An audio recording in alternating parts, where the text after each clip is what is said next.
7 stock valuation বক্সের ভিতরে যে টপিকগুলো আছে সেই টপিকগুলো আমরা মূলত এই চ্যাপ্টারে কভার করব। তো আমরা ওয়ান বাই ওয়ান স্টার্ট করি। প্রথমেই দেখো definition of stock or equity. What is equity?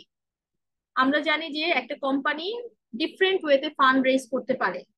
একটা মেজর সোর্স হচ্ছে ইকুইটির থ্রুতে ফান্ড রেজ করা। সো ইকুইটি অর স্টক, কিভাবে ইকুইটি ও স্টক এই জিনিসটা কি সেটা আমাদের বুঝতে হবে, যেহেতু এটা একটা ইম্পর্টেন্ট থিং ফর ফাইন্যান্সিং। এই ক্ষেত্রে ইকুইটিটা কি অবশ্যই আমাদের জানতে হবে। What is equity?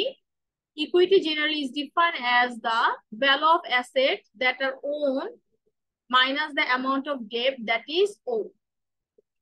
মানে ইকুইটির ব্যাপারটা হচ্ছে যে তোমার একটা অ্যাসেটের ভ্যালু, যেটা তুমি আর্ন করেছো, যেটা তোমার, সেটা কখন হবে ইকুইটিটা হিসেবে, কখন আমি ট্রিট করতে পারবো? যখন তোমার একটা অ্যাসেটের ভ্যালু থেকে তোমার যে লাইবিলিটি ডেপ্ট সেটা মাইনাস করার পর আলটিমেট যে ভ্যালুটা থাকবে সেটাই হবে তোমার তোমার অ্যাসেটের আলটিমেট যে ভ্যালু থাকবে সেটাই হবে তোমার equity. Thus a firm's assets are sold at their value and all debts are paid off. The amount remaining is the equity that can be paid to the stockholders. তাহলে এখানে asset বলতে কি বোঝাচ্ছে? Security বোঝাচ্ছে, stock বোঝাচ্ছে। So এই যে security or capital market security, এটা হচ্ছে তোমার ইনভেস্টমেন্ট, তোমার অ্যাসেট। কারণ তুমি একটা ইকুইটি অর একটা স্টক কিনলে বা একটা অ্যাসেট কিনলে, এখন অ্যাসেটে ইনভেস্ট করলে, তাহলে কোম্পানি কি করছে? কোম্পানি তার নিজের নামে একটা সিকিউরিটি মার্কেটে ছাড়লো, ক্যাপিটাল মার্কেট সিকিউরিটি। এখন কেন? ফান্ড রেজ করার জন্য।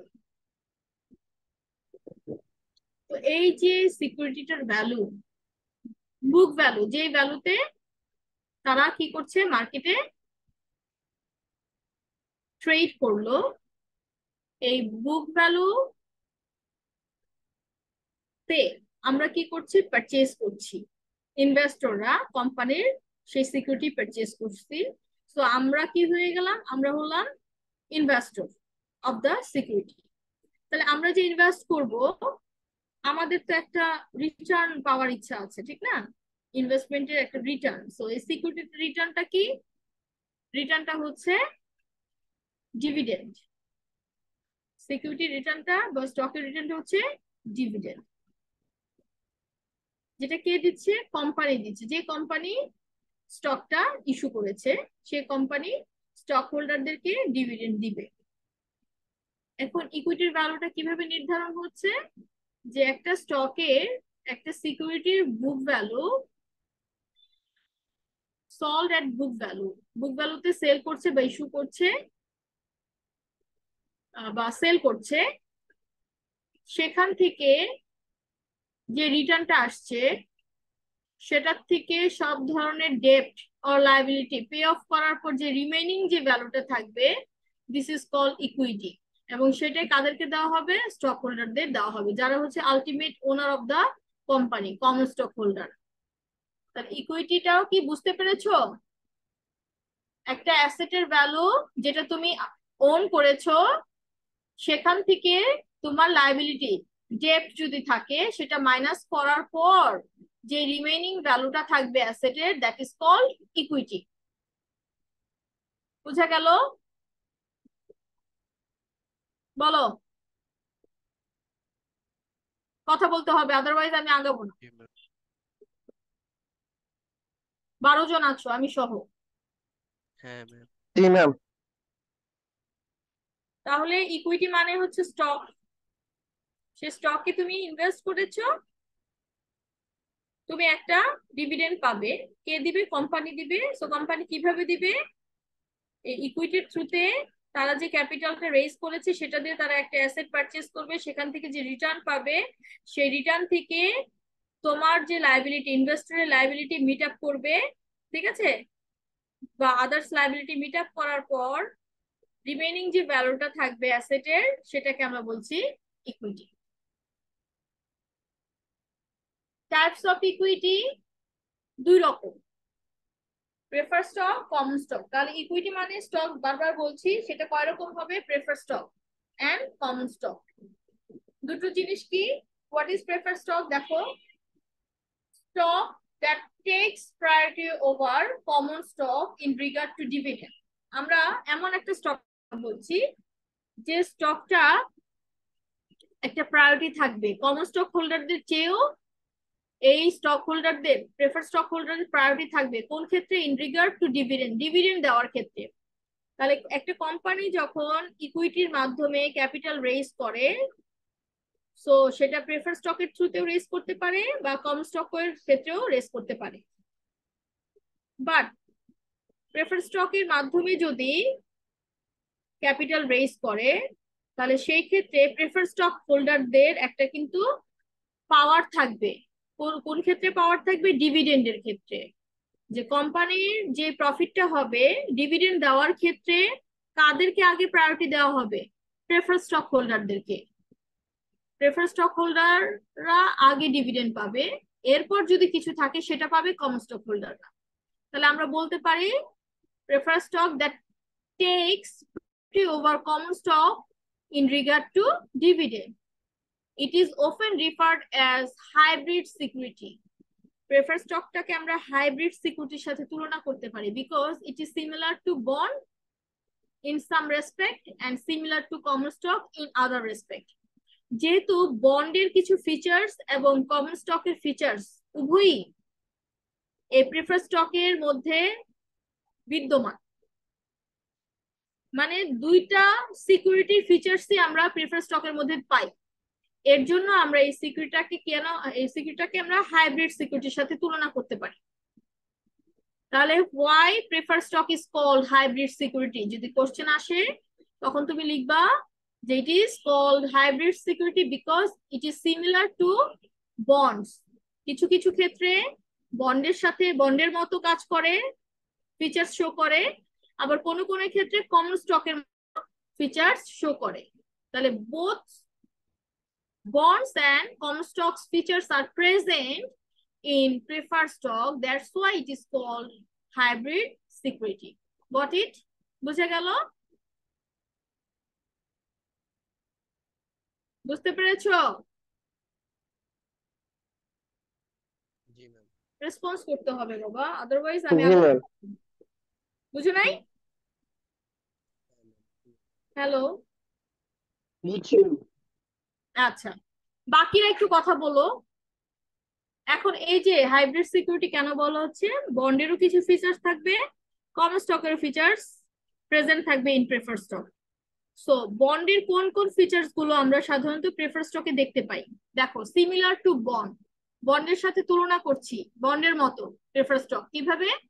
First one is par value, like bond, বন্ডের যেমন পার ভ্যালু থাকে, স্টকেরও কি থাকবে? পার ভ্যালু থাকে, অর ফেস ভ্যালু। ঠিক আছে, বন্ডের কিন্তু পার ভ্যালু থাকে অর ফেস ভ্যালু থাকে, সেম ওয়েতে প্রেফার স্টকেরও par value or face value থাকে। দ্যাটস ওয়াই আমরা এটা বন্ডের সাথে তুলনা করছি। আর হচ্ছে fixed payment, preferred dividend are similar to present interest payment in that they are fixed in amount. বন্ডের যেমন কুপন পেমেন্টটা ফিক্স থাকে, প্রেফার স্টকের ডিভিডেন্ডটাও কি থাকে? ফিক্সড অ্যামাউন্টে থাকে, মানে চেঞ্জ করতে পারবে না, একটা কনস্ট্যান্ট রেটে দিতে হবে, fixed. That's why it's similar to bond. Priority of clans, bond হোল্ডাররা কমন স্টক হোল্ডারদের আগে আর্নিংস এর উপর তাদের ক্লেম থাকবে। কোম্পানির আর্নিংস এর উপর, মানে ডিভিডেন্ডের উপর, যেমন বন্ড হোল্ডার ডিভিডেন্ডের উপর না, সরি, কোম্পানির আর্নিংস এর উপর ফার্স্ট প্রায়োরিটি থাকবে বন্ড হোল্ডারদের। সেম ওয়েতে প্রেফার স্টক হোল্ডারদেরও কিন্তু আর্নিংস এর উপর, বা they will get the dividend first. কাদের আগে ডিভিডেন্ড পাবে? কমন স্টক হোল্ডারদের আগে।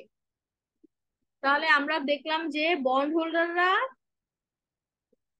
যখন একটা কোম্পানির প্রফিট হবে, ফার্স্ট কাদেরকে দিতে হবে রিটার্নটা? বন্ড হোল্ডারদের। ঠিক আছে, আবার সেকেন্ড পজিশনে কে থাকবে? কমন স্টক হোল্ডারদের চাইতে প্রেফারেন্স স্টক হোল্ডাররা আগে ডিভিডেন্ড পাবে। সো এটাই বলা হয়েছে প্রায়োরিটি অফ ক্লেম, কার আগে কে ক্লেম করবে। Preference stock holders claim have been made before common stockholder dividend can be distributed. Bond হোল্ডারদেরও আগে প্রায়োরিটি দেওয়া থাকবে। সো এই ক্ষেত্রে আমরা বন্ডের সাথে তুলনা করতে পারি। The fourth is control over the fund. Bond হোল্ডারদের যেমন কোম্পানির উপর কোনো কন্ট্রোল থাকবে না, they have no voting rights, ঠিক একইভাবে preference stock holder doesn't have any voting rights over the company control. So কন্ট্রোলটা কি হবে, কন্ট্রোলটা কিন্তু বন্ড হোল্ডারদেরও থাকবে না, প্রেফারেন্স স্টক হোল্ডারদেরও থাকবে না। কোম্পানির উপর যে কন্ট্রোলটা, শুধুমাত্র common stock holder have the control over company. তো বন্ড বলো প্রেফারেন্স স্টক বলো দুটার ক্ষেত্রেই কিন্তু কোম্পানির উপর কোনো কন্ট্রোল থাকবে না। দ্যাটস ওয়াই আমরা এটাকে সিমিলার বলছি, প্রেফার্ড এন্ড বন্ড সেম। তাহলে কি কারণে বন্ডের সাথে মিললো সেই চারটা পয়েন্ট আমরা করে ফেলাম। এখন দেখবো যে সিমিলার টু কমন স্টক, ইকুইটির সাথে কিভাবে মিল হচ্ছে প্রেফারেন্স স্টকে, মানে কমন স্টক এবং প্রেফারেন্স স্টক কিভাবে একই পথের পথিক হচ্ছে সেটা দেখবো। দেখো রেসিডুয়াল ক্লেম যে if the firm eventually fails, the debt holders have a priority claim when the firm is liquidated over preferred stockholders. Thus, to a bondholders, preferred stock is similar to common equity. দেখো residual claim অনুযায়ী যে প্রথম first priority পাবে কি bond holder, earnings এর উপর প্রথম claim আসবে কার, বন্ড হোল্ডারের, প্রেফারেড স্টক হোল্ডারদের আগে। অবশ্যই বন্ড হোল্ডারদের ডিমান্ড আগে মিট আপ করতে হবে ওভার প্রেফারেড স্টক হোল্ডার। একইভাবে ইকুইটি হোল্ডারদের মানে কমন স্টক হোল্ডারদের আগে কার প্রায়োরিটি পূরণ করতে হবে, প্রেফারেড স্টক হোল্ডারদের ক্লেম মিট আপ করতে হবে। এই যুক্তিতে আমরা বলতে পারি preferred stockholder is similar to equity. Now, cumulative dividend, protective features on preferred stock that requires preferred dividend previously not paid to be distributed before common stock dividends can be paid. Thus, preferred stockholders do not get the dividends on continuous basis. It will be paid after the announcement of the firm. Common stockholderরা কিন্তু তাদের রিটার্নটা, তাদের common ডিভিডেন্ডটা পাবে কখন, সবারটা দেওয়ার পর যদি থাকে তখন তারা ডিভিডেন্ডটা পাবে, যদি না থাকে তাদের কিছু করার নেই। তাহলে কমন স্টক হোল্ডাররা সবসময় যে ডিভিডেন্ড নট নেসেসারি, সবারটা দেওয়ার পর যদি থাকে তাহলে তারা পাবে। তাহলে প্রেফারেন্স স্টক হোল্ডারদেরকে বা প্রেফারেন্স স্টককে আমরা কিভাবে সিমিলার করতে পারি কমন স্টকের সাথে। দেখো প্রেফারেন্স স্টকের ক্ষেত্রেও দেখো যদি কোনো কারণে কোম্পানির পারফরমেন্স ভালো হয়, যদিও তাদের রিটার্নটা ফিক্সড, কিন্তু যখন পারফরমেন্স খারাপ হবে ওই বছরের ডিভিডেন্ডটা ওই বছর যদি নাও দিতে পারে কোম্পানি, কিন্তু পরবর্তীতে কি হবে, দিতে হবে, এটা শিওর, বাট কন্টিনিউয়াস বেসিসে পাবে এমন কোনো কথা নেই। শুধুমাত্র এই লাইনটার জন্য যে কন্টিনিউয়াস বেসিসে কিন্তু তাদের ফিক্সড ইনকামটা প্রেফারেন্স স্টক হোল্ডাররা প্রত্যেক বছর পায় না, সামহাও কখনো কখনো কি হতে পারে, মিসড হতে পারে। সো এই ক্ষেত্রেই শুধুমাত্র আমরা ইকুইটির সাথে তুলনা করতে পারবো যে কমন স্টক হোল্ডাররাও কিন্তু যে সবসময় পাবে তা না। এটার জন্য আমরা preference stock is similar to ইকুইটির সাথে তুলনা করতে পারি।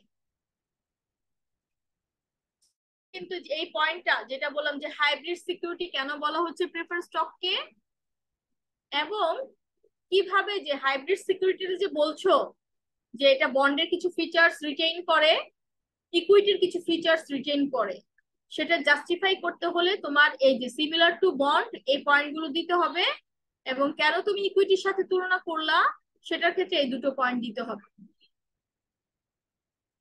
কোশ্চেন বোঝা গেছে?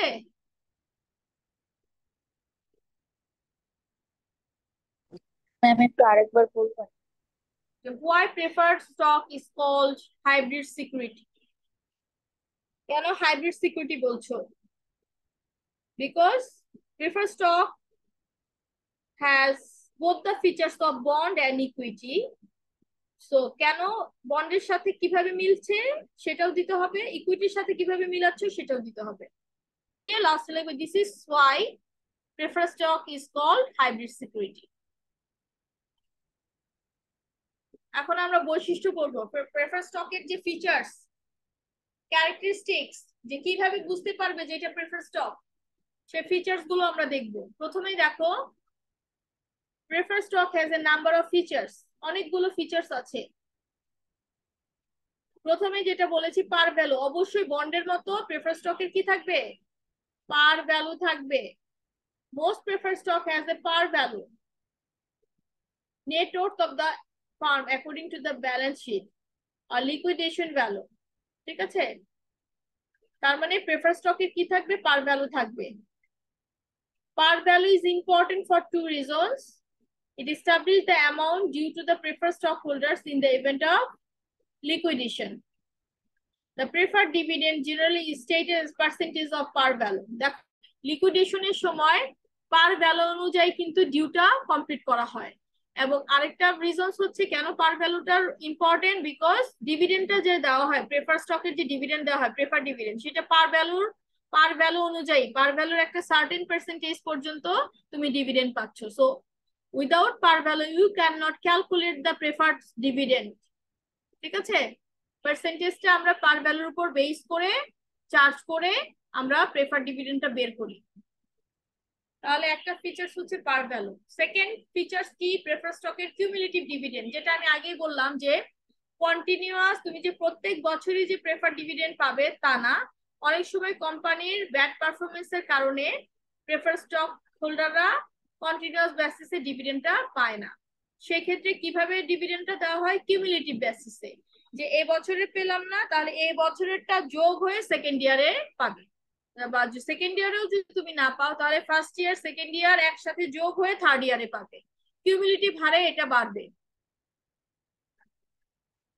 দেন ম্যাচুরিটি, অবশ্যই প্রেফার স্টকে কি থাকে না, দেখো generally has no specific maturity.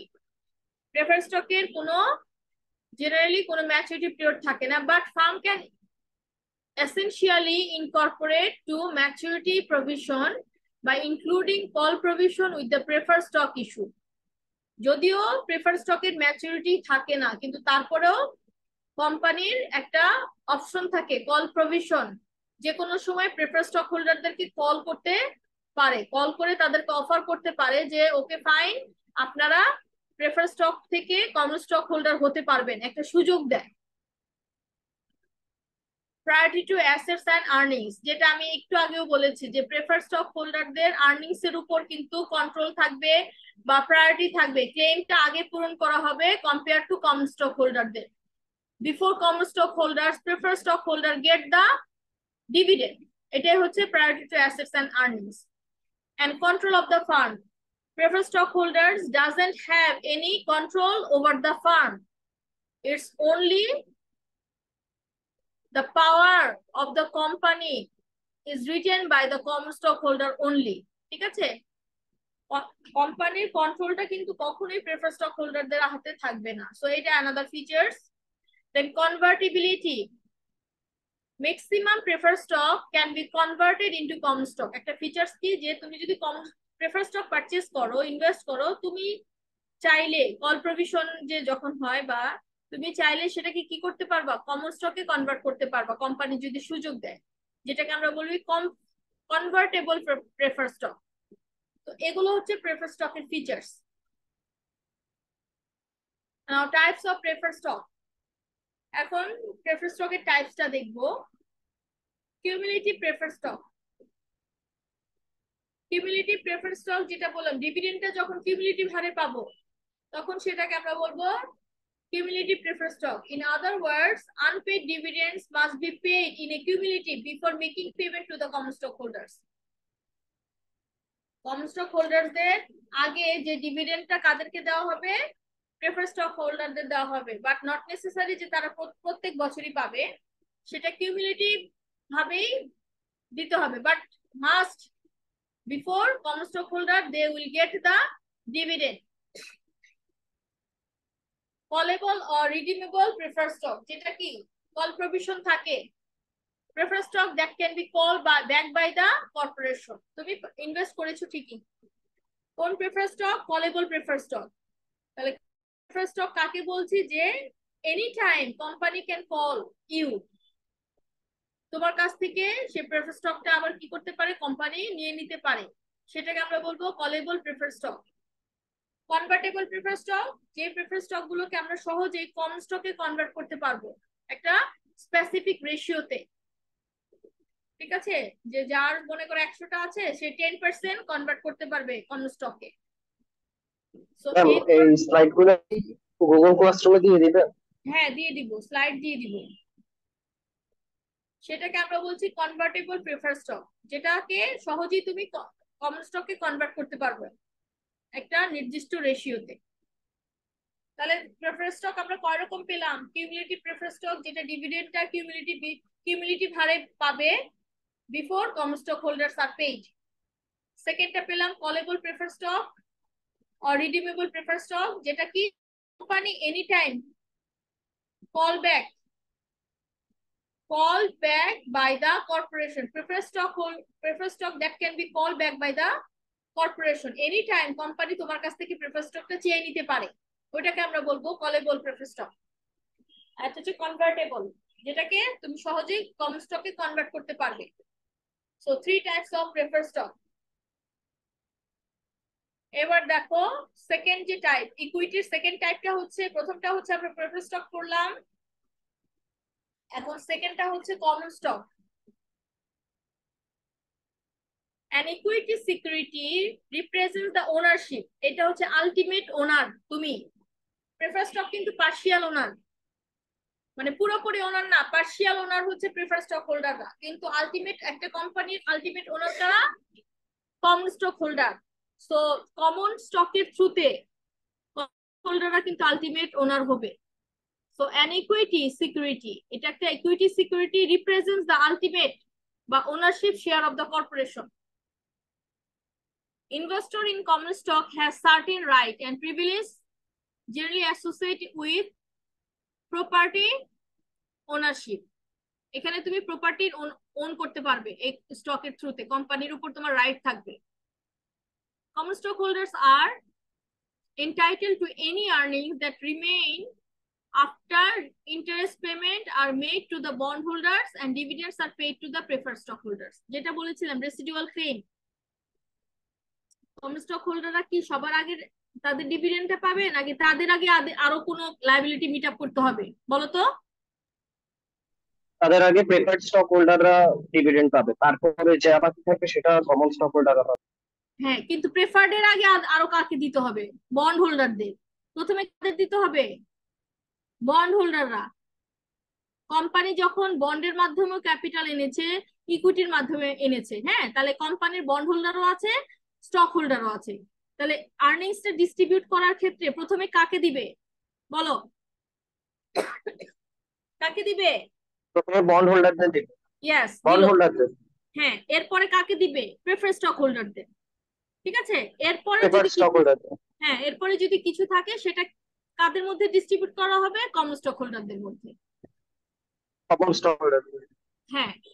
Thus the common stockholders benefit when the firm's profits performs well. তাহলে কমন স্টক হোল্ডাররা যদি কিছু পেতে চায়, তাহলে অবশ্যই যেহেতু তারা সবার লাস্টে পাচ্ছে, তাহলে তারা কখন বেনিফিটেড হবে? যখন কোম্পানির পারফরমেন্স খুব ভালো হবে, ঠিক না? On the other hand, the payments due to bondholders and preferred stockholders do not change when the firms perform poorly. দেখো, ফার্ম যখন খারাপ পারফরমেন্স করবে, বন্ড হোল্ডার কিংবা প্রেফারেন্স স্টক হোল্ডার কিন্তু কোনো ছাড় দিবে না। তাদেরকে যে কমিটমেন্ট করা হয়েছে তাদের সাথে কোম্পানি, যে আপনাকে এত পার্সেন্ট দিব, তারা কিন্তু পুরোটাই তাদেরকে দিতে হবে, তাদের কোনো ছাড় নেই। ছাড় দিবে কে? যারা আলটিমেট ওনার, কারা? কমন স্টক হোল্ডার, ঠিক আছে? In this case payment of mandatory or fixed financial obligations might reduce the common stockholders' equity. তাহলে দেখো খারাপ পারফরমেন্স হয়েছে, কোম্পানির আর্নিংস হয় নাই, এখন প্রিফারেন্স স্টক হোল্ডার বা বন্ড হোল্ডারদের কি পেমেন্ট করতে হবে না? এই জন্য করতে হবে না? তারা কি ছাড় দিবে বলো?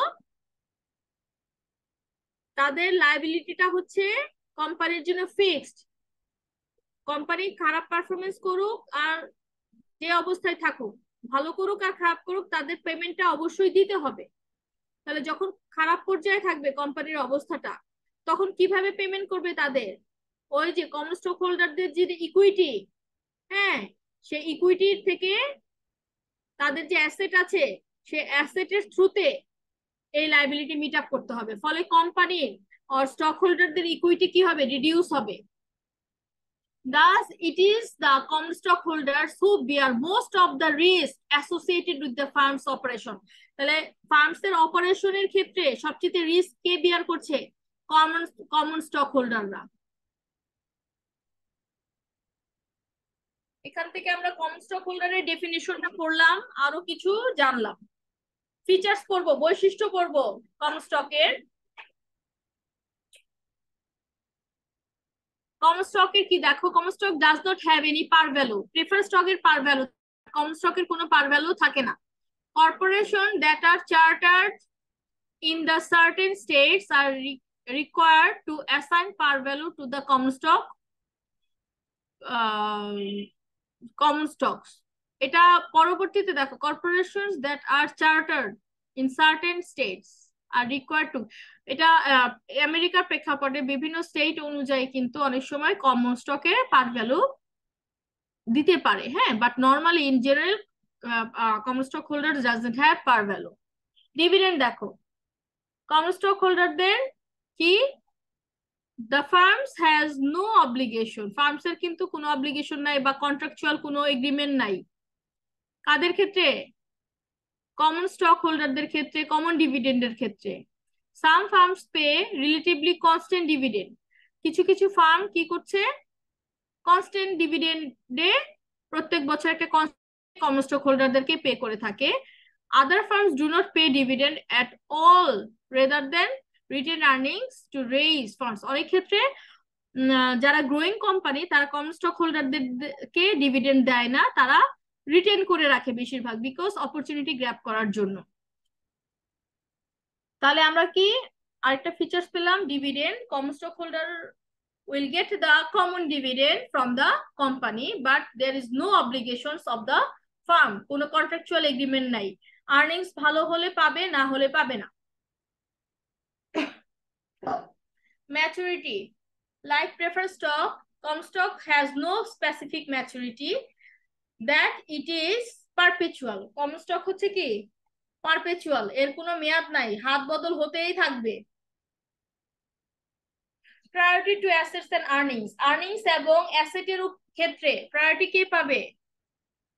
বন্ড হোল্ডার প্রেফারেন্স স্টক হোল্ডারদের আগে, সবার আগে প্রায়োরিটি পাবে কে? ওদের কোনো প্রায়োরিটি নাই, প্রায়োরিটি না, সরি, ওদের কোনো কি বলবো রাইট নাই আর্নিংস এর উপর, না সরি আমি ভুল বলতেছি। অ্যাসেট এবং আর্নিংস এর উপর প্রায়োরিটি কার থাকবে বলো তো? কার থাকবে? ক্লেমটা কার আগে মিট আপ করা হবে? Bond holder and preference stock bond holder, holder তারপরে প্রেফারেন্স স্টক হোল্ডার। হ্যাঁ প্রেফার্ড স্টক হোল্ডার। হ্যাঁ, কিন্তু কমন স্টক হোল্ডাররা সবার লাস্টে পাবে। দ্যাটস ওয়াই হ্যাঁ, কমন স্টক হোল্ডারদের ক্লেমটা হবে residual claim over the earnings and asset of the firm. They can be paid dividend only after the interest or debt and preferred stock dividends are paid.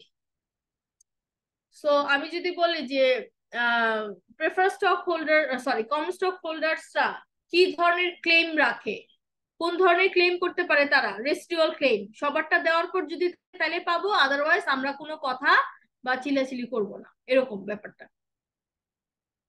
দেন হচ্ছে control of the farm, মানে কন্ট্রোলের ক্ষেত্রে হলে voting right, vote দেওয়ার right কার থাকবে? Common stock হোল্ডারদের থাকবে only. Preference stock বা বন্ড হোল্ডারদের কোনো ভোটিং রাইট থাকবে না। প্রিমটিভ রাইট, প্রিমটিভ রাইটটা কি দেখো, common stock holders have the right called preemptive right to purchase any additional share of the stock sold by the firm. যদি কোনো এডিশনাল স্টক কোনো কারণে কোম্পানি যদি সেল করে, সেটা আগে কারা পারচেস করার রাইট রাখবে? এক্সিস্টিং কমন স্টক হোল্ডাররা।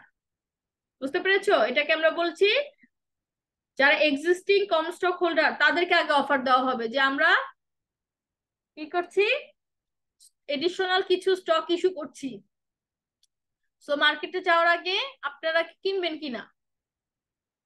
তখন এক্সিস্টিং যারা আছে তারা যদি কিনে তো কিনলো, তারা না কিনলে সেটা মার্কেটে দিয়ে দিবে। এটাকে আমরা বলছি প্রিম্পটিভ রাইট।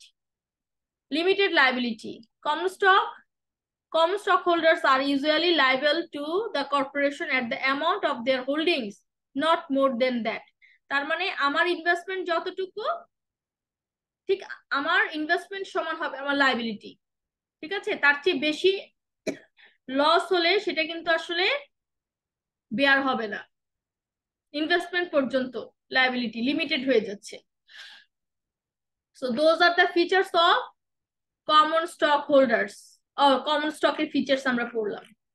এবার টাইপস দেখব। টাইপস এর ক্ষেত্রে দেখো, types of common stock, classified stock, যে বিভিন্ন ক্লাসে আমরা যখন স্টক গুলোকে ক্যাটাগরাইজ করি। Special designation, stock that given a special designation such as class A, class B and so forth, মানে A ক্লাসের কিছু কমন স্টক ভালো, B ক্যাটাগরির, C ক্যাটাগরি, হ্যাঁ, to meet special needs of the company. যে কোম্পানির যখন বেশি টাকার প্রয়োজন তখন A ক্যাটাগরির স্টক গুলো ইস্যু করবে, যখন খুব কম টাকা প্রয়োজন তখন সি ক্যাটাগরির স্টক ইস্যু করবে। ঠিক আছে, এরকম ভাবে যখন স্টক গুলোকে ক্যাটাগরাইজ করা হয় তখন সেটাকে আমরা ক্লাসিফাইড স্টক বলবো। দেন founders share owned by the firm's founder that has sole voting right but generally pays out only restricted dividends for a specified numbers of years. Founders শেয়ারটা হচ্ছে যে যে ফাউন্ডারের নামে যে শেয়ারটা থাকে, হ্যাঁ, এবং তার নিজস্ব একটা ভোটিং রাইট থাকবে কোম্পানির উপর, তার নিজস্ব একটা মতামত থাকবে, এবং একটা নির্দিষ্ট বছর পর্যন্ত তার ডিভিডেন্ডের রেট থাকবে, ডিফারেন্ট থাকবে, বাট সারা জীবনের জন্য না। সেটাকে আমরা বলছি ফাউন্ডার্স শেয়ার। ক্লোজলি হেল্ড স্টকটা কি? The stock of a corporation that is owned by a few individuals who are typically associated with the firm's management. Such stocks are not traded in Security Exchange Commission. তার মানে ম্যানেজমেন্টের মধ্যে কিছু stock trade হবে যেটা security মার্কেটে হবে না, স্টক এক্সচেঞ্জে হবে না, সেটাকে আমরা বলছি closely held stock. Then publicly own stock, যেটা যেটা সিকিউরিটি এক্সচেঞ্জের থ্রুতে ডিরেক্টলি, এই যে আমরা যারা ডিস্ট্রিবিউট করি, আমরা যারা ইনভেস্ট করি ইন্ডিভিজুয়ালের মাঝে দেওয়া হয়, সেটাকে আমরা বলছি publicly own stock. Corporation issue করছে, লিস্টেড কোম্পানিগুলো এসএসসির থ্রুতে তারা এগুলো ইস্যু করছে এবং আমরা আমজনতা সেখানে ইনভেস্ট করছি। এটাকে আমরা বলছি। আচ্ছা ম্যাম, হ্যাঁ, আমরা কমন স্টক হোল্ডাররা না? আমরা কমন স্টক হোল্ডার, হ্যাঁ, কমন স্টক কিনলে হোল্ডার। এখন আমরা প্রেফার্ড কোনটার স্টক মধ্যে হোল্ডার পড়বো? কারা আমরা হবে? আমরা কোনটার মধ্যে পড়বো? এই যে পাবলিকলি ওন স্টক, বুঝতে পেরেছো? জি। আর কি বললো তুমি? প্রেফার্ড স্টক কারা?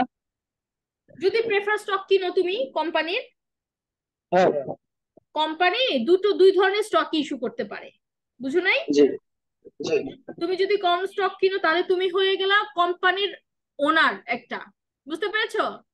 একদম ওনারশিপ হোল্ড করলা। আর প্রেফার স্টক কিনলে তুমি ওনারশিপ হোল্ড করতে পারলা না, পার্শিয়াল ওনার হলা। হ্যাঁ, যদিও তোমার রিটার্নটা ফিক্স থাকবে কিন্তু তোমার কোনো ভোটিং রাইট থাকবে না, আর্নিংস এর উপর তোমার প্রায়োরিটি থাকবে, কমন স্টক হোল্ডারদের আগে তোমাকে পেমেন্ট করবে। এই জাস্ট এইগুলোই।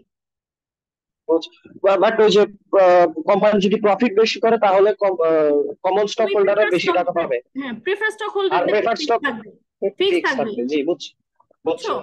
মানে বেশি করলেও 10%, কম করলেও 10% দিতেই হবে, কোনো ছাড় নাই।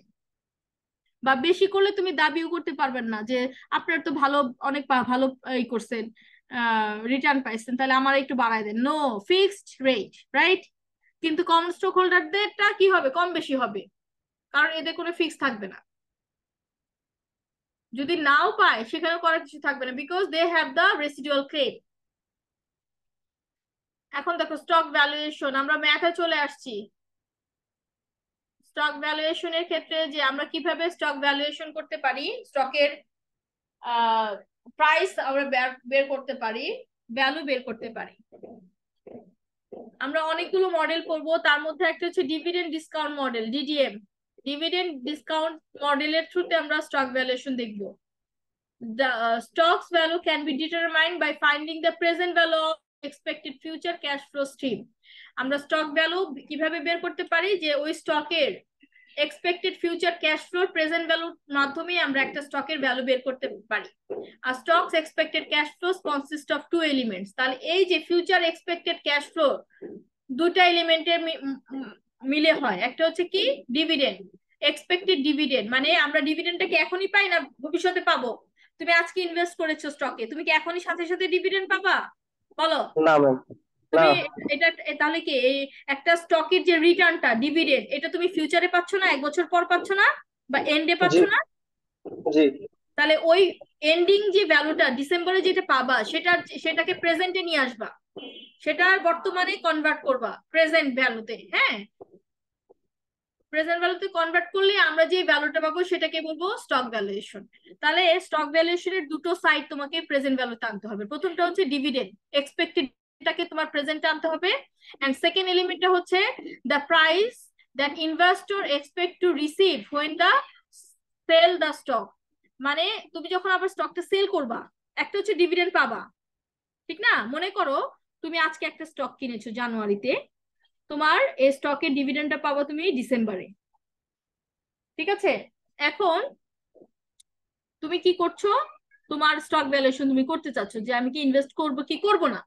তুমি কি করবা, যে এই স্টকের যে ডিভিডেন্ডটা তুমি পাচ্ছ এন্ডিং এ, সেটাকে তুমি প্রেজেন্টে কনভার্ট করলা। শুধু কি ডিভিডেন্ড পাবা? এন্ডিং এ যদি তুমি স্টকটা সেল করে দাও, তাহলে তুমি একটা প্রাইস পাবা না? কিনছিলে এক দামে, বিক্রি করবে আরেক দামে, তাহলে কি এখানে একটা দামের পার্থক্য হবে না? বলো। জি ম্যাম। তাহলে ওইটাকেও যখন তুমি প্রেজেন্টে কনভার্ট করবা, এই দুটা প্রেজেন্ট ভ্যালু যোগ করলেই তোমার হয়ে যাবে কি স্টক ভ্যালুয়েশন। স্টকের কত বর্তমানে সেটা তুমি বের করতে পারবা, প্রেজেন্ট ভ্যালু বের করতে পারবা। আমরা ম্যাথ করলেই বুঝতে পারবা। দেখো এখন definition of terms used in stock valuation model. DDM মডেলে কি কি টার্ম গুলো আমাদের লাগবে সেগুলো আমরা একটু পড়ে ফেলি। DT, the dividend that the stock is expected to pay at the end of year T, মানে প্রত্যেক বছরের শেষে আমরা একটা ডিভিডেন্ড পাবো, ওইটা হচ্ছে ডিটি। যদি ইয়ার সেকেন্ড ইয়ারে ডিভিডেন্ড পাও তাহলে সেটা হবে D2, যদি থার্ড ইয়ারে হয় সেটা হবে D3। বুঝতে পেরেছো? Expected dividend. এরপরটা দেখো ডিনট। ডিনটটা কি, তুমি এই মাত্র যে ডিভিডেন্ডটা পেলা রিসেন্টলি, তুমি পেয়ে গেছো, যেটা যে ডিভিডেন্ডটা আমরা এখনই পেয়ে গেলাম, সেটাকে আমরা ডিনোট দ্বারা ডিনোট করব, D0 যেটা। আর D1, D2, 3 and so forth, এগুলো হচ্ছে এক্সপেক্টেড ডিভিডেন্ড, যেটা আমরা বললাম যদি ইয়ার 1 এর শেষে তুমি পাও তাহলে সেই এক্সপেক্টেড ডিভিডেন্ডটা হবে D1, ইয়ার 2 তে পেলে D2, ইয়ার 3 তে 100 বছরের শেষে যেটা পাবো D100। P nought or value of the stock, একই জিনিস, প্রেজেন্ট ভ্যালু অথবা value of the stock same thing, সেটাকে actual market price of the stock today, আজকের বাজারে আজকের দিনে মার্কেটের ভ্যালু কত, স্টকের ভ্যালু মার্কেটে কত, সেটাই হচ্ছে present value or value of the stock. PT, PT হচ্ছে এক্সপেক্টেড প্রাইস, যে বছর শেষে তুমি যদি স্টকটা সেল করে দাও তাহলে সেই ক্ষেত্রে যে প্রাইসটা তুমি এক্সপেক্ট করতেছো যে এই প্রাইসে আমি সেল করতে পারবো, সেটাকে আমরা বলছি পিটি। সেটা 1 বছর পরে যদি সেল করা সেটা হবে P1, 1 বছর পর 3 বছরের শেষে যদি হও তাহলে এক্সপেক্টেড ডিভিডেন্ড এট ইয়ার 3 তে হবে, সেটা হবে P3। পি নট হবে current value or present value of the stock, যেটা আমরা বের করব। হ্যাঁ, যেটা ম্যাথের রিকোয়ারমেন্ট, যে calculate the present value of the stock, যেটাকে আমরা ইন্ট্রিনসিক ভ্যালু বের করতে পারি। So the intrinsic value of the stock today based on the particular investor's estimate of the stock's expected dividend stream and the riskiness of that stream. The investor would buy the stock if his or her estimate P or P naught is equal to or greater than the current selling price. তাহলে আমরা দেখো আমরা P নটটা যেটা যেটা বললাম, an investor would buy the stock, কখন আমরা স্টক বাই করব? if his or her estimate of p naught is equal or greater the current price। আমরা বাই করব কখন? যখন এই ইন্ট্রিনসিক ভ্যালুটা সমান অথবা বেশি হবে কারেন্ট প্রাইসের চাইতে, কারেন্ট সেলিং প্রাইসের চেয়ে যখন বেশি হবে কিংবা সমান হবে, তখন কিন্তু ইনভেস্টররা এই স্টক বাই করবে। এটা ম্যাথ করলেই তোমরা তখন বুঝতে পারবে যে ডিসিশনটা কি হবে, বাই করব না হোল্ড করব না সেল করব। এরপর দেখো G, growth rate, expected growth rate থাকবে, কারণ ডিভিডেন্ডটা কিন্তু গ্রো হয়, বাড়ে। প্রেফার স্টকের ডিভিডেন্ডটা কি হবে না, বাড়বে না, বিকজ ফিক্সড কনস্ট্যান্ট। বাট প্রত্যেকটা স্টকেরই গ্রোথ রেট থাকে। Growth rate, expected rate of change in dividend per share, যে ডিভিডেন্ডের বিপরীতে যে শেয়ারের বিপরীতে যে ডিভিডেন্ডটা পাচ্ছে সেটা কি হারে বাড়ছে, সেটাকে আমরা বলছি গ্রোথ রেট। আর এস হচ্ছে তোমার the minimum rate of return on its common stock, মানে minimum rate of return, required rate of return, যেটা মিনিমাম তোমাকে পেতেই হবে, শেয়ার হোল্ডারদের পেতেই হবে। Consider the both the riskiness and the return on other investment। So এই একটা স্টক ইনভেস্ট করলাম, কোম্পানির টার্গেট থাকতে হবে যে এই স্টকের কি বলে, এই স্টকের থ্রুতে যে ইনকাম, যে ক্যাপিটালটা তারা পেলো, সেটা দিয়ে যে ইনভেস্টমেন্টটা হবে, মিনিমাম একটা রিটার্ন অবশ্যই পেতে হবে, কারণ এই মিনিমাম রিটার্নটাই কি স্টক হোল্ডারদের ডিভিডেন্ড দিতেই হবে তাদেরকে। তো যদি প্রফিট আর্ন করতে চায় তাহলে এই পরিমাণ রিটার্ন অবশ্যই কোম্পানির আর্ন করতে হবে, নইলে কি হবে, ওর চেয়ে কম আর্ন করলে কিন্তু কস্ট বেড়ে যাবে, লায়াবিলিটি বেড়ে যাবে। এরপর দেখো D1 ডিভাইডেড পি নট, মানে এক্সপেক্টেড ডিভিডেন্ড ইল্ড। যখন আমরা এক্সপেক্টেড ডিভিডেন্ডটাকে কারেন্ট প্রাইস দিয়ে ডিভাইড করব, তখন সেটা হয়ে যাবে expected dividend yield on the stock during the coming year stated as a percentage. তাহলে কারেন্ট এক্সপেক্টেড ডিভিডেন্ড ইল্ডকে আমরা পার্সেন্টেজে প্রকাশ করব। দেন এক্সপেক্টেড ডিভিডেন্ড ইল্ড কিভাবে বের করব? তাহলে expected dividend divided current price. Same ওয়েতে expected capital gain or capital loss কিভাবে বের করব? বের করব হচ্ছে ending price of the stock, যেটা বছরের শেষে যদি সেল করো, এবং purchase price, beginning price, ending price minus beginning price. এটাকে যখন বিগিনিং প্রাইস দিয়ে তুমি ডিভাইড করবে, তখন আমরা সেটা পাবো কি expected capital gain or loss yield. এগুলো আগের পড়া, এটাকে আমরা পার্সেন্টেজে প্রকাশ করি। আর এস হচ্ছে expected rate of return, expected rate of return, যেটাকে তুমি মিনিমাম রেটও বলতে পারো। So how to calculate expected rate of return? RS কিভাবে ক্যালকুলেট করব? Expected dividend yield plus expected capital gain yield, দুটো যোগ করলে আমরা পেয়ে যাব expected rate of return. So expected dividend yield কিভাবে বের করি? Dividend, expected dividend divided current price. এটা হচ্ছে এক্সপেক্টেড ডিভিডেন্ড ইল্ডের পার্ট, এটার সাথে যোগ হবে ক্যাপিটাল গেইন ইল্ডের পার্ট। ক্যাপিটাল গেইন ইল্ড কিভাবে পাবো? Ending price minus beginning price divided বা current price divided current price. Current price না, এটা হচ্ছে তোমার বিগিনিং প্রাইস। বিগিনিং প্রাইস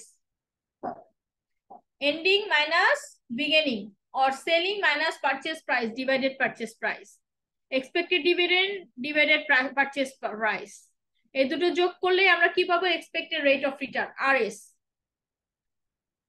তাহলে RS টাকে actual or realized return on common stock actually received by the stockholder can be greater or less than the expected required rate of return।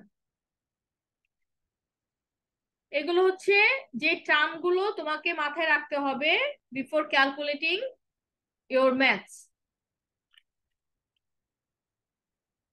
So first category দেখো, ভ্যালুয়েশনের প্রথম category হচ্ছে zero growth, valuating stock with zero growth. Zero growth বলতে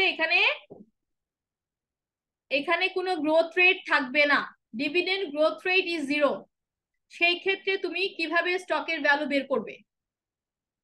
তাহলে zero growth রেটের ক্ষেত্রে, zero গ্রোথের ক্ষেত্রে how to calculate stock value, কিভাবে বের করবো দেখো, জিরো গ্রোথ রেট স্টক। তাহলে যেই স্টকের কোনো গ্রোথ নেই সেটাকে আমরা বলবো জিরো গ্রোথ স্টক। কিভাবে বের করবো এটার ভ্যালুটা?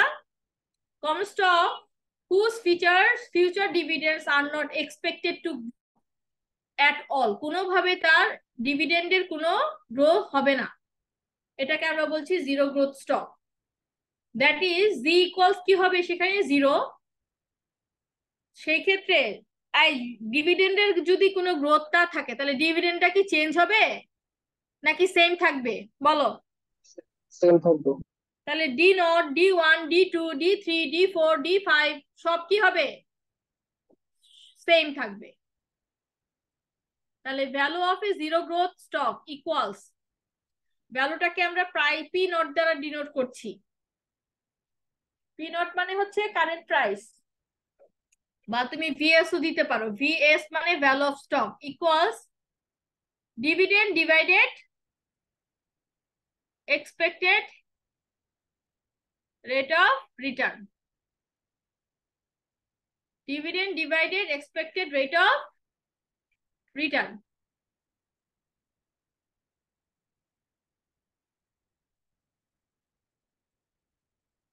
এই যে দেখো dividend divided expected rate of return, এটা হচ্ছে value of zero growth stock. Math করো এটা, এক্সাম্পলটা দেখো।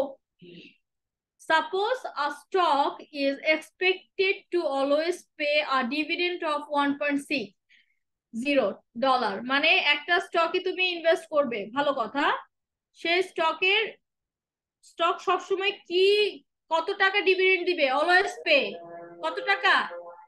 $1.60। আজান দিচ্ছে, ব্রেক নিচ্ছি 2 মিনিট। জি মিস।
হ্যালো। আচ্ছা, আমরা কিন্তু ফার্স্ট ক্যাটাগরি ম্যাথটা করছি জিরো গ্রোথ স্টকের, যে স্টকের কোনো ডিভিডেন্ড গ্রোথ থাকবে না। তাহলে সেই ক্ষেত্রে আমরা কিভাবে ভ্যালু বের করব? স্টক ভ্যালু ভিএস, তোমরা পি নটও দিতে পারো, ভিএস ও দিতে পারো। তাহলে value of zero growth stock VS equals expected dividend divided RS, required rate of return. Required rate of return. Example দেখো, suppose a stock is expected to grow to always pay a dividend of 1.60, মানে একটা stock, যে স্টকের ডিভিডেন্ডটা সাব্বির কই? হ্যাঁ ma'am. সাব্বিরের এখানে কে? এটা দাঁড়াও একটা মিনিট। নাহিদ। নাহিদ কি করে? নাহিদ আইপিএল দেখতেছে, বুঝছো? মাইক না দিমন, ম্যাম। ও আইপিএল দেখতেছে, আমি ওটা দেখছি আইপিএল দেখতে, ও ভিডিও অন করছে, ওরে আমি দেখছি ও আইপিএল দেখতেছে, এখন লুকাইছে। নাই, ক্লাসেও অমনোযোগী, অনলাইনেও অমনোযোগী। বলতো এই ছেলেটা এনে তো আর পারি না, ও পড়াশোনা একদমই করতে চায় না। কতগুলো কোর্স করছে, একটা কোর্সেও সে পাশ করতে পারলো না, এটাই কষ্ট আমার। তোমার আমি ক্লাসে পাই, তারপরে দিমো তোমাদের। এই দেখো, এক্সাম্পলটা একটু দেখো না, যে একটা স্টক সবসময় ডিভিডেন্ড একই রকম দেয়, কারণ এই ডিভিডেন্ডের কোনো গ্রোথ নেই, জিরো গ্রোথ। হ্যাঁ, কত? $1.60। and the required rate of return, একদম আরএস দেওয়া আছে, required rate of return কত? 20%. what is the value of the stock? just simple dividend divided required rate of return, পেয়ে যাবো ভ্যালু অফ দ্য স্টক কত? $8। স্টকের ভ্যালু কত? Current price কত? $8। বুঝতে পেরেছো বাকিরা? কথা বলো, কথা বলো। জি ম্যাম। জি ম্যাম। তাহলে ভ্যালু পেলাম $8, ঠিক আছে। এখন যদি এক্সপেক্টেড রেট অফ রিটার্ন, এই ম্যাথের মধ্যেই দেখো কি কি, তুমি দেখো ম্যাথের মধ্যে কি কি জিনিস আছে। একটা হচ্ছে ভ্যালু বের করবা, ডিভিডেন্ড দেওয়া আছে, রিকোয়ার্ড রেট অফ রিটার্ন দেওয়া আছে। আর যদি রিকোয়ার্ড রেট অফ রিটার্ন দেওয়া না থাকতো, ভ্যালু দেওয়া থাকতো, ডিভিডেন্ড দেওয়া থাকতো, তাহলে কি রিকোয়ার্ড রেট অফ রিটার্ন বের করতে পারতো না? তিনটার মধ্যে দুটো কম্পোনেন্ট যদি মিসিং থাকে, একটা যদি, সরি, দুটো যদি দেওয়া থাকে, একটা যদি মিসিং থাকে, তাহলে কি যে কোনো জিনিস আমরা বের করতে পারবো না? পারবো কিনা? জি। কথা বলেন।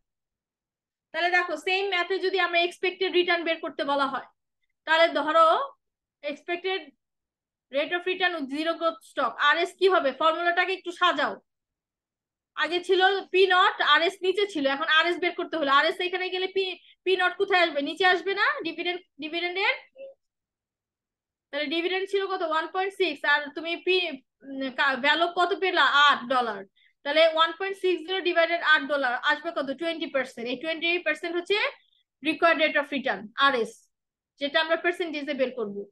তাহলে একই ম্যাথ দিয়ে আমি কি করতে পারি? রো বের করতে পারি, অথবা রিকোয়ার্ড রেট অফ রিটার্নও কিন্তু বের করা যাবে। বুঝতে পেরেছো? দেখো তো কি আসছে।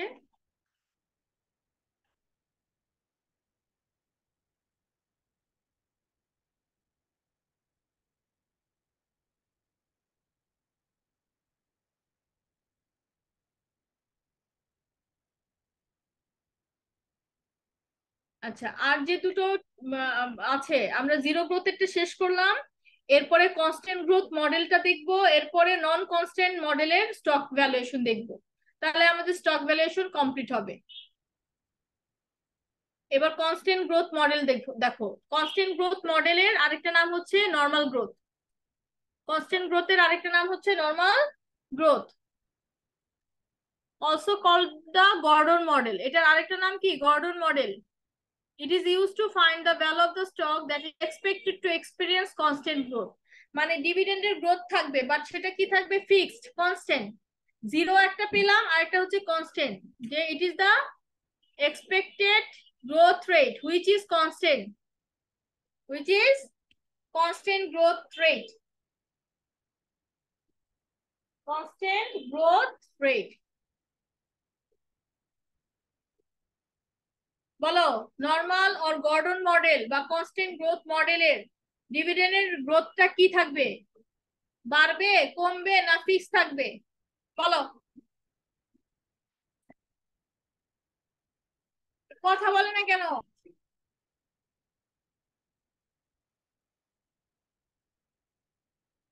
সাব্বির, জি ম্যাম। জি ম্যাম। বলো কি কোশ্চেন করছি আমি?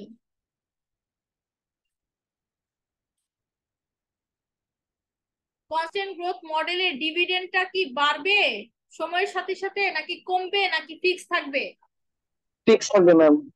হ্যাঁ, একটু আগে যেটা করেছি সেটাতে কি ডিভিডেন্ডের গ্রোথ ছিল না ছিল না? গ্রোথ রেট বাড়বে। ছিল। কই ছিল জিরো গ্রোথ?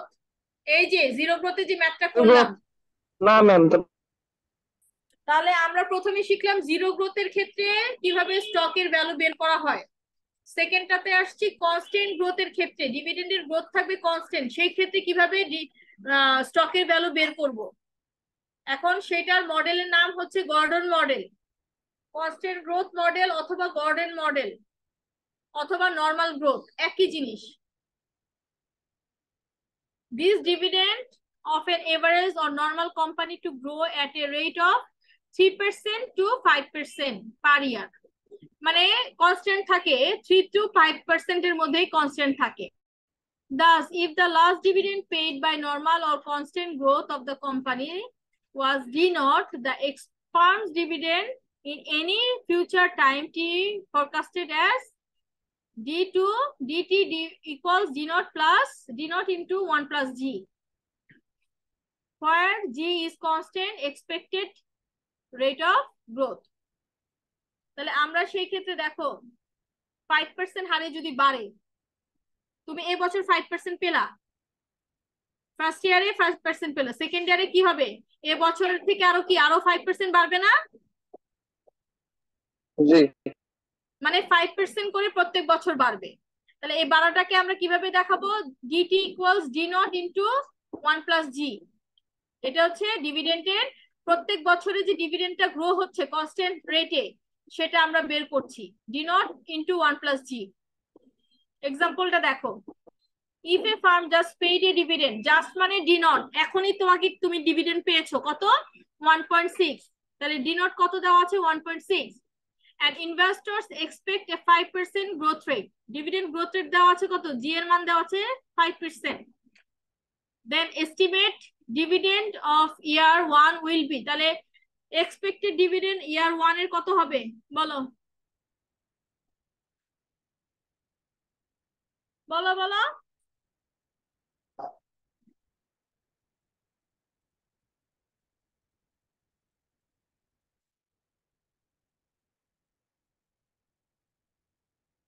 হ্যালো।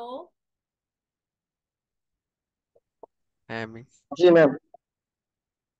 জি তো বুঝলাম, কিন্তু কথা তো বলো না। কি যে করি তোমাদের নিয়ে। ম্যাম আমি এটা একটু শুনতাছি ম্যাম। লিখে দিচ্ছি, লিখলে বুঝতে পারবো। একটা মিনিট আমার সময় দাও একটু। ওকে মিস।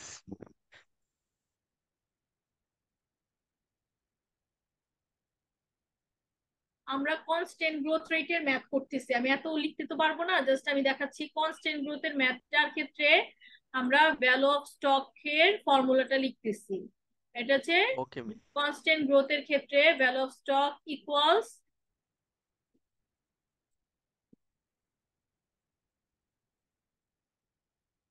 expected dividend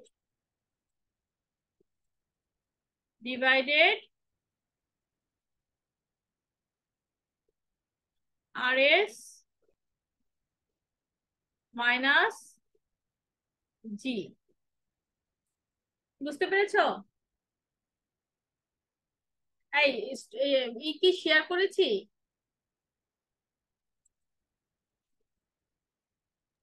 না ম্যাম। একটা মিনিট, আমি ইনফরমেশনটা একটু দেখে নেই।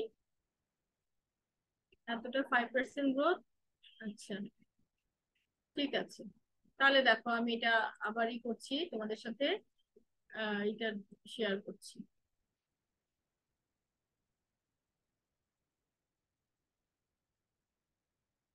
দেখো এটা হচ্ছে কনস্ট্যান্ট, CONSTANT, কনস্ট্যান্ট গ্রোথ রেটের ক্ষেত্রে স্টক ভ্যালু কিভাবে বের করবো আমরা? Value of stock equals D prime divided RS minus G. D প্রাইমটা হচ্ছে এক্সপেক্টেড ডিভিডেন্ড। এখন শোনো, তোমাকে যদি থার্ড ইয়ারের এন্ডিং এর ভ্যালু বের করতে বলা হয়, কোন ইয়ারের? Third year. For example third ইয়ারের এন্ডিং এর ভ্যালু কত হবে একটা স্টকের কনস্ট্যান্ট গ্রোথের, সেটা তুমি বের করবা। কিভাবে বের করবা? দেখো, মনে করো তোমার রিসেন্টলি পেড ডিভিডেন্ড এই মাত্র বা এই কিছুক্ষণ আগে বা গতকালকে এই কোম্পানি যে ডিভিডেন্ড দিয়েছে সেটা হচ্ছে 1.60। রিসেন্টলি পেড ডিভিডেন্ডকে আমরা ডিনোট দ্বারা ডিনোট করব, ঠিক আছে? এবং মনে করো ডিভিডেন্ড গ্রোথ রেট আছে দেওয়া 5%। কত? 5%। আর তোমার required rate of return RS দেওয়া আছে তোমার মনে করো 20%। কত? 20%। 20%। এখন তোমাকে থার্ড ইয়ারের স্টকের ভ্যালু বের করবা। কি কি মিসিং মান বসাও। দেখো গ্রোথ রেট RS কত? 20%। তাহলে আমরা চোখ বন্ধ করে দিতে পারি 0.2 নিচে মাইনাস গ্রোথ রেট কত? 5%, তাহলে 0.05। এখন উপরে কি আছে? ডি নোট দেওয়া আছে। ডি নোট কিন্তু যে ডিভিডেন্ডটা তুমি পেয়ে গেছো, কিন্তু ফর্মুলায় আছে কি এক্সপেক্টেড, যেটা পাও নাই পাবা, সেটা তোমার বের করতে হবে। এখন তুমি কি ডি নোট দিয়ে করতে পারবা? ডি নোট দিলে হবে ম্যাথ? কথা বলো। ডি নোট হচ্ছে রিসেন্টলি পেইড ডিভিডেন্ড, যেটা তুমি এইমাত্র পেয়ে গেছো, কিন্তু ফর্মুলায় আছে এক্সপেক্টেড ডিভিডেন্ড। দুটো কি এক জিনিস? না ম্যাম। তাহলে রিসেন্টলি পেইডটাকে এক্সপেক্টেডে কনভার্ট করতে হবে। এখন তোমার বুঝতে হবে কোন ইয়ারের স্টকের ভ্যালু চেয়েছে, কোন ইয়ারের বলো, কোন ইয়ারের? Third year. Third year. তাহলে আমার এখানে থার্ড ইয়ারের এক্সপেক্টেড ডিভিডেন্ড বের করতে হবে। তাহলে আমি প্রথমে ফার্স্ট ইয়ারেরটা বের করছি। এটা হচ্ছে D1 হচ্ছে ফার্স্ট ইয়ারের এক্সপেক্টেড ডিভিডেন্ড। ফার্স্ট ইয়ারটা বের করব কেমনে? দেখো, ডি নট ইন্টু 1 প্লাস জি বের করো। ডি নট কত? এই যে ডি নট এখন কাজে লাগবে। দেখো 1.6 ইন্টু 1 তো ফর্মুলার সঙ্গে জি এর মান কত? 5% না? তাহলে 1.05। এটার মান আগে বের করো খুব দ্রুত এখনই। দেখো কত?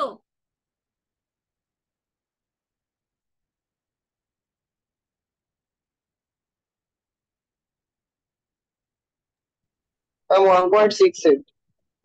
1.68 ঠিক না? দাঁড়াও একটু আমি লিখে রাখি এখানে, বুঝতে পারবো। 1.68। এটা হচ্ছে কোন ইয়ারে পাচ্ছ বলো তো? কোন ইয়ারে পাবা? First year. First year.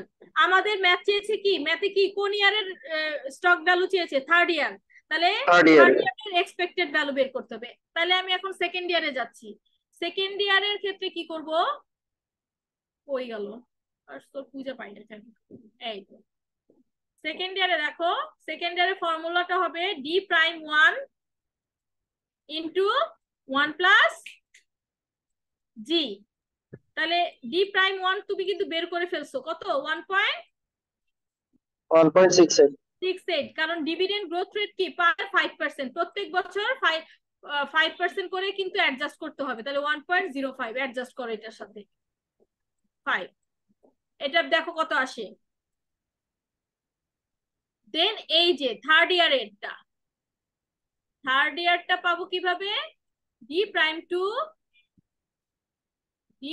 Two into 1 plus ma'am G 1.764 আচ্ছা 1.764 764 এটা সেকেন্ড ইয়ারের। তাহলে থার্ড ইয়ারটা এখন বের করে ফেলবো। কত? 1.764 ইন্টু 1.05। এই যে থার্ড ইয়ারটা কত দেখো? 1.8522 1.892 8522 আচ্ছা 8522 ঠিক আছে। এই মানটা আমার এখন দরকার 1.8522, কারণ থার্ড ইয়ারের ভ্যালু বের করতে হবে। এখন আমি মেইন ফর্মুলায় চলে গেলাম। এই যে তাহলে এটাকে আমি 3 দিব, বিকজ আমার কি থার্ড ইয়ারের ভ্যালু। তাহলে VS3 মানে থার্ড ইয়ারের স্টক ভ্যালু এন্ডিং এর। তাহলে এক্সপেক্টেড ডিভিডেন্ড ইয়ার 3 কত বের হলো? 1.8522 নাকি? এখন তোমার ম্যাথটা করলেই এটা রেজাল্ট বের হয়ে যাবে যে থার্ড ইয়ারের এন্ডিং এ তোমার স্টকের ভ্যালুটা কত দাঁড়ায় সেটা বের করবা। যদি সেকেন্ড ইয়ারের বের করতে হইতো আমার কি থার্ড ইয়ার পর্যন্ত যাওয়া লাগতো? না ম্যাম। তখন আমি না সেকেন্ড ম্যাম। ইয়ারের, যদি ফার্স্ট ইয়ারের চাইতো তাহলে ফার্স্ট ইয়ারেরটা করতাম। মনে থাকবে? জি ম্যাম।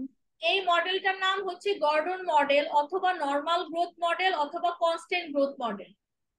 আর প্রথমটা যেটা শিখলাম এটা জিরো গ্রোথ মডেলের ভ্যালুয়েশন, সেটা আমরা লিখবো এরকম VS0।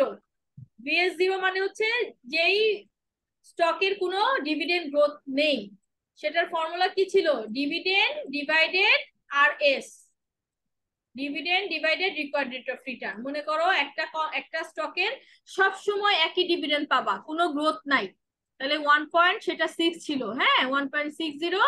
আর মনে করো রিকোয়ার্ড রেট অফ রিটার্ন হচ্ছে 20%, তার মানে 0.2। তাহলে এটার ভ্যালু আসছিল কত? $8। $8। যদি এই ফর্মুলার মধ্যে RS বের করতে বলা হয় তখন কি হইতো? ফর্মুলাটা RS equals D divided VS0, একই জিনিস। পারবো আমরা? বলো। জি ম্যাম। একদম সহজ, স্টক ভ্যালুয়েশন অনেক সহজ। তাহলে 3টা মডেল আমরা করব। প্রথমটা জিরো গ্রোথ, সেকেন্ডটা নরমাল গ্রোথ, অলরেডি দুটো শেষ, আর লাস্টেরটা হচ্ছে নরমাল অর কনস্ট্যান্ট, আর লাস্টেরটা হচ্ছে non constant growth model. So non কনস্ট্যান্টটা আমরা নেক্সট ক্লাসে করব, থার্সডেতে। ঠিক আছে?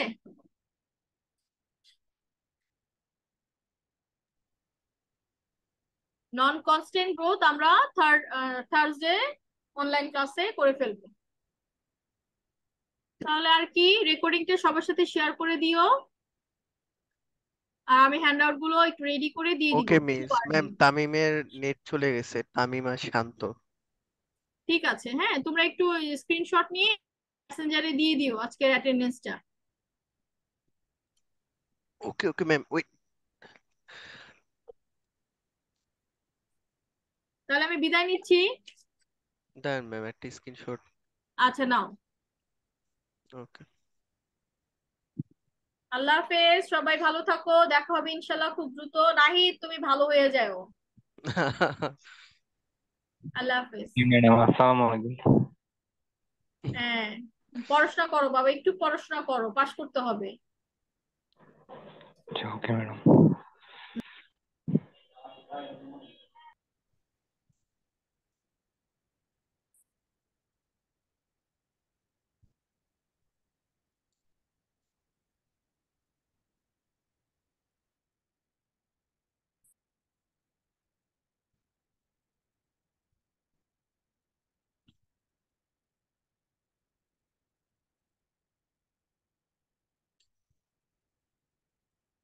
ম্যাম এই কয়জন ছিল ম্যাম, মেনশন করে দিয়েছে।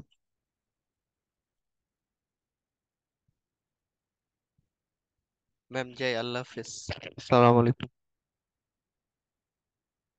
ওয়ালাইকুম আসসালাম, আল্লাহ হাফেজ সবাইকে। ওকে মিস।